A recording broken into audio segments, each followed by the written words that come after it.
For updates on sports stories across the globe, Aaron Akirijola joins us. Hello, Aaron. Yes, good morning to you, Ayo. Good morning to you, Morning, Aaron. Yeah. Yes. There's no other place to start than the Africa Cup of Nations ongoing in Ivory Coast or Cote d'Ivoire, some would like to call it. And let's actually say that yesterday the Super Eagles went out against Equatorial Guinea, and the Equatorial Guinea did shock us right from the start. All right, in 36 minutes they actually just put one in, but less than 60 seconds later, the Super Eagles quick fire return, and Victor Osimhen getting the goal that actually equalized and actually restored parity. But Victor Osimhen was complicit. All right, he was profligate in front of goal, complicit in missing quite a number of chances for the Super Eagles. He should have won it for the Super Eagles on the day because he had flurry of chances, one-on-one, big chances on the day, two major chances where he should have buried it. But I think he forgot his scoring boots somewhere because he scored the equalizer with his head. So I think he forgot his scoring boots probably with SSC Napoli because yesterday was just quite a disappointment. But I must say, the Super Eagles were quite impressive. The Super Eagles were very, very tenacious, and the way they went about the first half, they covered themselves in glory. I must say, kudos to them, and kudos to the coach who actually rung in some key changes. Really? Yes. Which game did you watch? I don't know. The cameraman is putting his hand on his head. Which But the point is, that game we dominated. Rufai, we dominated from start to finish. I know you want to come and do PR for your friends in the Super. No. This is not PR here. Another opinion. The game was lackluster. That's not true. Boring. That's not true. Was suboptimal. Was subpar. Was a barren draw. They couldn't find their rhythm. It was a total disgrace. That's not true. Of a team. Aaron, and I put it to you. We can far from the truth. Aaron, far from the truth. Aaron, you are going. This is one of the better performances of the Super Eagles. Aaron, that means your standards of viewership is no. This is one of the better performances of the Super Eagles in recent times. So you cannot take that away. That's the truth. I'm just stating the fact as it was. Someone just sent me a message saying, what game did you watch? Honestly, what game did you watch? I am coming here to go ahead, tell us. Aaron, we know how these things happen now. Now, okay, because you have friends there. Okay, fine. You want to defend your friends. Don't be like that. Now, tell the viewers the truth. Now, Rufai, because the truth is this. This is when you're trying to do comparison and when you're doing comparative analysis, basically. Now, put that side by side. Put that side by side with the game that Egypt did play against a lowly rated Mozambique. For example. Finish your story. Okay. I'm talking about my Nigeria, not Egypt. Okay, moving away from that. You might not accept, but the Super Eagles on the day, in that first half, I must actually say, they did put in a very good performance, put in a good shift.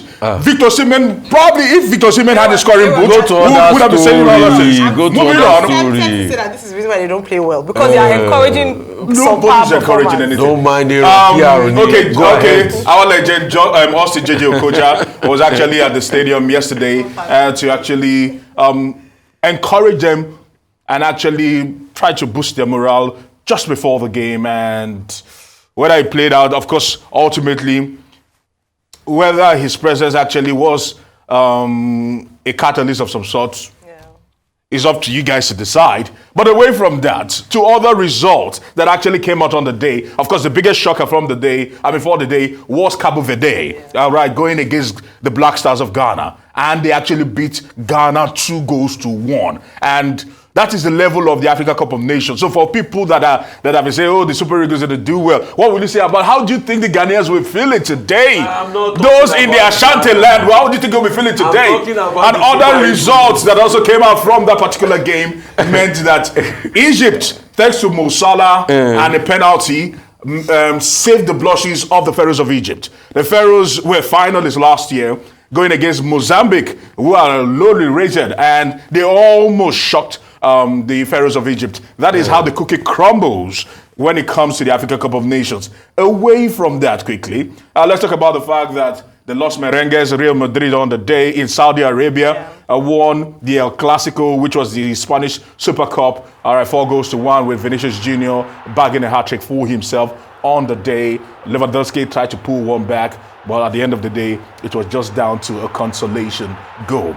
And Manchester United quickly also were held to a 2-2 draw by Tottenham Hotspur. Brilliant Tottenham Hotspur, by the way. They're looking good for the money. Marcus Rashford thought probably he had scored what would have been the defining goal or the winner, but Rodrigo Bentancur actually had the last say in that particular game. The coaches exchanged pleasantries, but what actually caught people's attention was the fact that for the very first time since the news actually came out, Sir Jim Ratcliffe was in the stands and he was there to probably witness and watch Manchester United play for the first time as a would-be part owner. Of course, on the right there is Sir Alex Ferguson and quite a number of directors in Manchester United there, and I'm sure he didn't feel entirely happy about how things played out ultimately. Over to you guys. All right. So, Aaron, I've been getting a lot of messages, and the verdict is that the Super Eagles did poorly. In fact, don't let me read out one entered you so badly here, but you know you're my friend. I will not read it out on air. And that's why I'm wondering, Aaron, see, me and you know.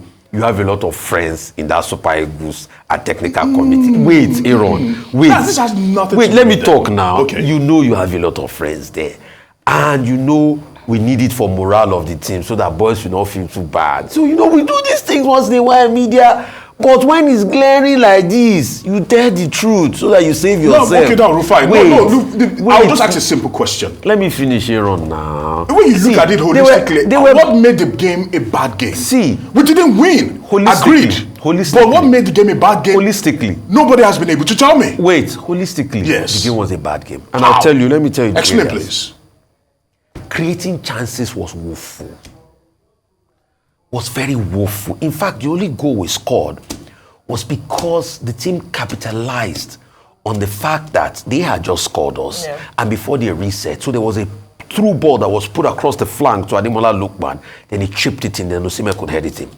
But apart from that, they compacted us. This was Equatorial Guinea that doesn't rank as close as us in football. So wait, Aaron. The one-on-one chances that we just showed. Because visuals do not lie. Visuals do not lie. Wait, okay.